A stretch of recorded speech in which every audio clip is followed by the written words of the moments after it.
ఎన్ని డబ్బులు అయితే అనే ఆలోచన, ఎంత లోన్ తీసుకోవాలి, ఎట్లా మూట కట్టుకోవాలని చూస్తారు. సో వీళ్ళకి ఏం చెప్తారు మీరు, ఎంత ఖర్చు అవుతుంది? 2 సంవత్సరాలకి అప్రాక్సిమేట్లీగా ఒక 15 to 20 lakhs మధ్యలో 2 yearsకి మనకి ఎక్స్పెండిచర్ వచ్చే ఛాన్స్ ఉంటుంది.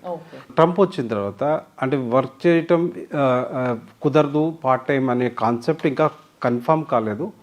అట్లా ఏమైనా ఇబ్బంది పెడితే సో ఆ 20 లక్షల వరకు అటు ఇటుగా ప్రిపేర్ అవ్వాల్సి ఉంటుంది. ఇక్కడ నుంచి వెళ్ళటానికి ఇనీషియల్గా ఒక 5 to 6 lakhs వరకు టికెటింగ్ కానీ, వీసా ఎక్స్పెండిచర్ కానీ ఇవన్నీ వస్తాయన్నమాట. 2 years కంప్లీట్ చేసుకున్న తర్వాత ఈ సైన్స్ స్ట్రీమ్లో అయితే 1 to 3 years వరకు వర్క్ పర్మిట్ వచ్చే ఛాన్స్ ఉంటుంది. ఓకే, ఒక 50 నుంచి 60 వేల డాలర్స్ పర్ ఇయర్ అది సంపాదించుకునే అవకాశం కలుగుతుంది. కావాలి జాబ్ అక్కడే కంటిన్యూ చేసుకుంటానంటే అక్కడ కంటిన్యూ అవ్వచ్చు. లేదు అట్లా కాదు నేను వెనక్కి వచ్చేస్తానంటే 2 yearsకా 3 yearsకా.